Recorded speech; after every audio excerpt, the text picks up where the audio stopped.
Hi, welcome back to the Cuzzy Sound channel. A while ago I built the Barton Musical Circuits 4046 Wave Shaper module.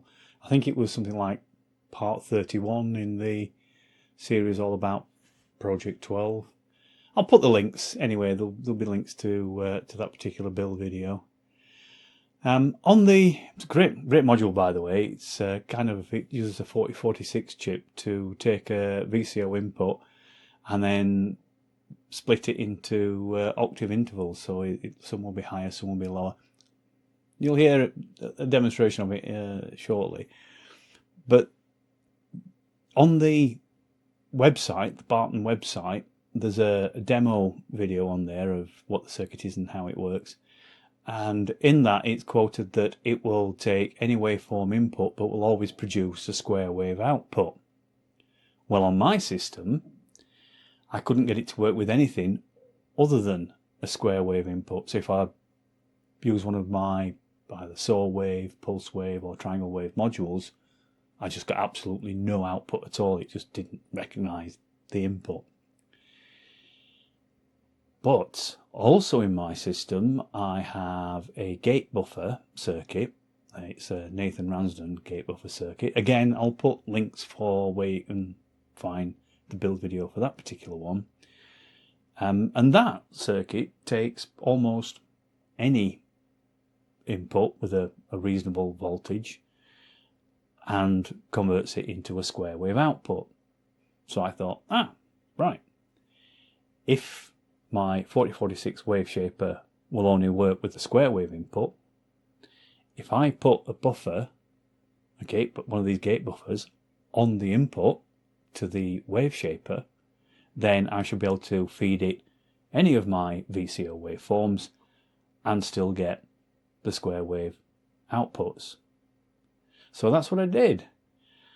Because the buffer is a really simple circuit, I could do it as a tiny little piggyback board that just sits on the end of the main board, and the input goes into that and the output goes straight to the board. The layout for it looks like this.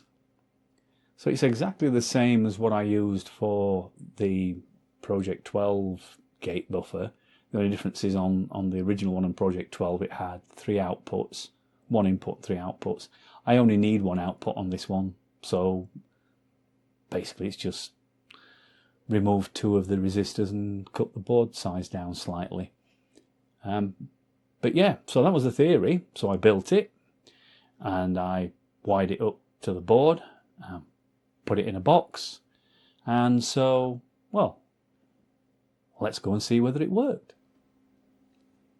This here is the wave shaper, and I'm feeding it a saw wave input from this VCO, and it's simply going out to the mixer and then out to be recorded on the video. So the volume's turned out at the moment. So we've got all of the gains for the outputs turned down apart from the ×1. So that is a copy of a square wave copy of whatever the sine wave signal is that's going, saw wave signal that's going in from there. So let's turn the volume up.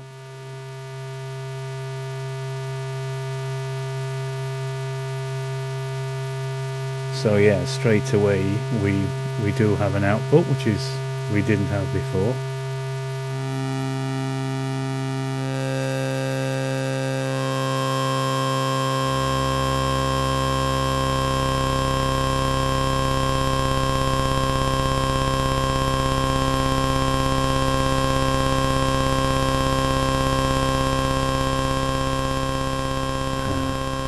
Although we've now converted our saw wave into square wave, we have up to 2, 4, 6, 7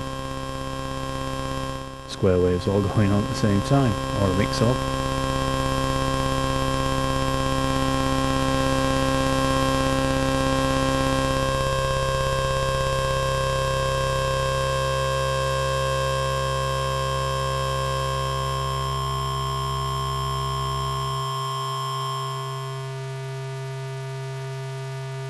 So that's it with the saw wave input. I couldn't get it work with the pulse wave either, so let's plug the pulse wave in now. And turn the... So it sounds exactly the same as when we had the saw wave in. That's because no matter what we put into it, you're always going to get that square wave output. But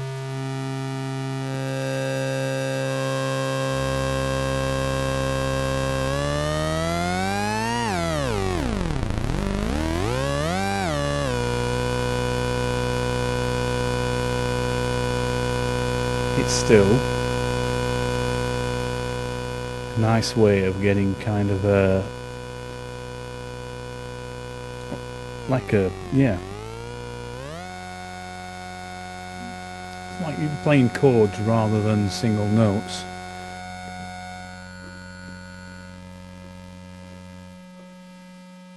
So that's basic oscillator.